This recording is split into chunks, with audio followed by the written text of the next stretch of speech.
안녕하십니까. 체육유전의사 이호원입니다. 오늘 결과 나는 손목도 없이 산다 18편 팔꿈치 바깥쪽 통증의 원인 테니스 엘보에 대해서 알아보는 시간을 갖도록 하겠습니다.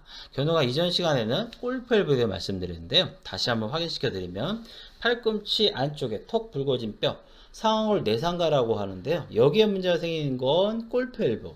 팔꿈치 바깥쪽에 톡 붉어진 뼈 있죠. 이쪽에 문제가 생기는 건 테니스 엘보라고 하게 됩니다. 테니스 엘보도 마찬가지로 초기 치료가 상당히 중요한데요. 일단 발생했다면 환자들도 주의사항을 잘 숙지하고 따를 때 치료 및 경과를 좋게 할 수 있습니다.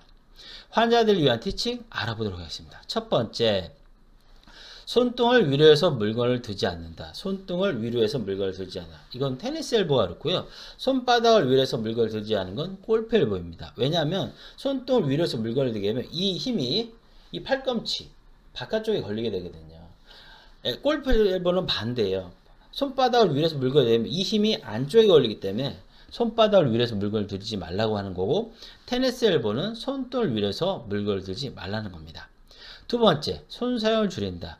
엘보라는 것은 기본적으로 교통사고 같은 자동차 사고로도 생길 수 있지만요. 대부분은 많이 써서 그런 거예요. 많이 써서 했다면 어떻게 될까요? 덜 써야겠죠. 세 번째, 과음과 과로를 줄인다. 과음과 과로는요, 충분한 수면과 휴식의 연장선상에 생겨날 수 있는데요. 이런 것들을 줄일 때 내 몸의 면역 기능을, 내 몸의 자가 치료 기준을 가장 업그레이드 시킬 수 있기 때문에 가장 기본이 됩니다. 네 번째, 아침에 일어나자마자 스트레칭을 하기보다는 기상 후 한두 시간 정도 지나서 한다. 아침에 일어났을 때 특히 엘보 환자들은요, 팔꿈치가 뻑뻑한 걸 느껴요. 그래서 막 무리하게 팔 쓰거나 스트레칭을 막 하시는 경우가 있는데, 안 좋은 상태에서 그런 것도 들어오게 되면 또 다른 문제를 유발할 수 있습니다. 그래서 바로 하기보다는 기상 후 일정 시간 지나서, 한두 시간이든 두세 시간 지나서 팔꿈치가 좀 안정화된 상태에서 스트레칭을 하는 것이 안전합니다.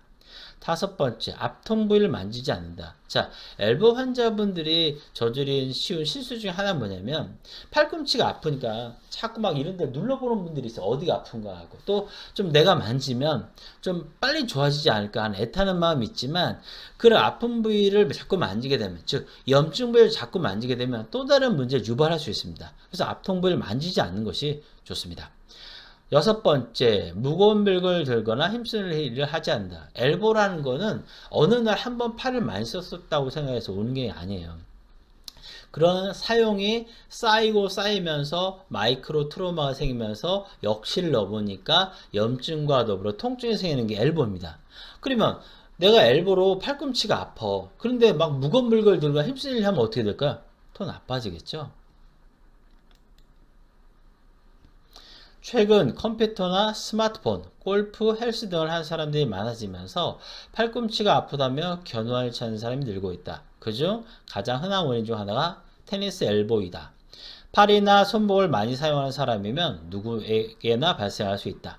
골프 엘보와 함께 팔꿈치 통증을 일으키는 가장 흔한 원인 질환 중 하나로, 골프 엘보는 팔꿈치 안쪽이 아픈 반면 테니스 엘보는 팔꿈치 바깥쪽이 아프다. 팔꿈치 안쪽이 아프면 골프 엘보, 팔꿈치 바깥쪽이 아프면 테니스 엘보. 테니스 선수들에게 많이 생긴다고 해서 붙여진 이름으로, 일반적으로 굵음보다는 신근인 팔꿈치 바깥 근육이 더 약하기 때문에 골프 엘보보다 테니스 엘보 환자가 많아 발생률이 3배 더 높다. 단 최근에 골프 이용 인구가 급격히 많아지면서 일반인들에게 골프 엘보가 더 많이 알려져 있을 뿐이다. 테니스 엘보는 테니스를 치는 사람에게만 국한해서 생기는 질환이 결코 아니다. 테니스 엘보는 팔꿈치 외상이나 과사용을 하는 사람이라면 누구에게나 발생할 수 있는 팔꿈치 과사용 증후군의 일종이다. 엘보라는 것은 외상으로 생길 수 있지만 기본적으로 과사용 증후군입니다. 상완골 외상가염, 상완골 외측상가염, 외측상가염, 외상가염, 팔꿈치 외측상가염, 테니스 엘보우라고도 불린다.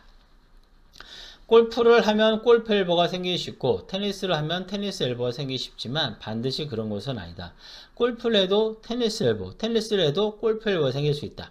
손을 많이 사용하게 되면, 특히 손을 손등 방향으로 많이 젖히는, 즉 손등 위로 이렇게 해서 젖히는 동작을 많이 하게 되면 그 힘이 이 팔꿈치, 바깥쪽에 걸리게 된다는 거죠. 근육과 힘줄에 과부하가 걸리게 된다. 이러한 과부하가 상완골 외상각에 그대로 전달되고 일정한 역치를 넘어서면 염증으로 발전하게 된다. 이런 상태가 지속적으로 발전이 되면 염증이 심해지고 여기에 퇴행성 변화가 가속화되면서 팔꿈치 통증은 더욱 심해지게 된다. 일부에서는 경추 문제로 인해 팔꿈치 통증을 호소하는 경우도 있기에 목 디스크와 감별이 필요하기도 하다. 주요 증상은 상완골 외상각. 아까 말씀드렸죠. 팔꿈치 바깥쪽에 튀어나온 뼈에 압통 반응이 있으며 물체가 상완골 외상에 접촉하거나 손목을 밖으로 젖힐 때 통증이 심해집니다. 일상생활에서는 손등을 위로해서 물건을 들거나 문고리를 돌리거나 젓가락이나 수저를 들거나 세수나 양치질을 하거나 창문을 여닫거나 드라이버를 돌리거나 프라이팬을 열거나 행주를 비틀어 짜거나 커피잔을 드는 동작 때 문제가 생겨 가벼운 일에도 불편함이 생긴다.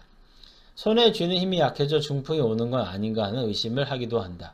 심한 경우 팔을 들어 올리지도 못하고 체중 감소, 우울증, 식욕 저하가 동반되기도 한다. 테니스 엘보 또한 방치하면 관절염으로 악화될 수 있기에 초기 치료가 중요하다. 테니스 엘보를 치료할 때도 가장 중요한 것은 전체적인 손 사용을 줄이는 것이다. 평소의 70% 정도로 줄인다. 다만 양손의 사용 비율은 그대로 유지하는 게 좋다. 한쪽 팔에 엘보가 있다고 해서 건강한 팔 위주로 사용하게 되면 건강한 팔마저 또 엘보에 노출될 수 있기 때문이다. 자, 다시 한번 말씀드릴게요. 자, 오른쪽에 테니스 엘보가 있을 때 환자가 저지를 수 있는 실수 중에 하나가 뭐냐면 왼팔 위주로 한다는 거예요. 그럼 어떻게 될까요? 여기도 엘보가 생길 수 있죠. 왜?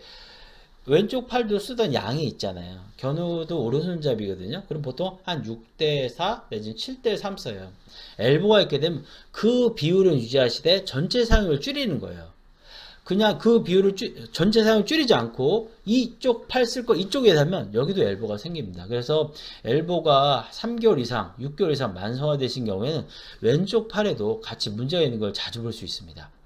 아울러 일부 환자의 경우 아픈 팔을 전혀 사용하지 않는 경우도 있는데 이럴 경우 해당 팔에 오십견이 생기기도 하기에 어느 정도는 팔 사용량을 유지하는 것이 좋다. 견우가 아까도 말씀드렸지만 오른팔에 엘보가 있다고 팔을 아예 쓰지 말라고 하진 않았어요. 아예 쓰지 않으면 관절이 굳으면서 오십견이 올 수도 있어요. 그건 권하지 않고요. 전체 사용량을 줄이시라는 거예요. 줄이시되 그 오른손과 왼손의 비율은 그대로 유지하시고 무겁거나 힘쓰는 일을 피하는 것이 좋습니다. 또 팔꿈치가 뻐근하고 결린다고 해서 과격하게 팔을 굴곡 신전하는 동작을 하지 않도록 한다. 견우안에서는 팔꿈치 주변의 근육을 풀어준 침이나 도침, 염증 치료와 조직 회복에 도움을 주는 봉약침, 손상된 건 회복에 도움을 주는 치료 한약과 증상에 맞는 스트레칭과 같은 보존 치료로 효과적인 치료를 돕고 있다. 다음 시간에는 팔꿈치 무록의 원인 중 하나인 주두 점액낭염에 대해서 알아보는 시간을 갖도록 하겠습니다.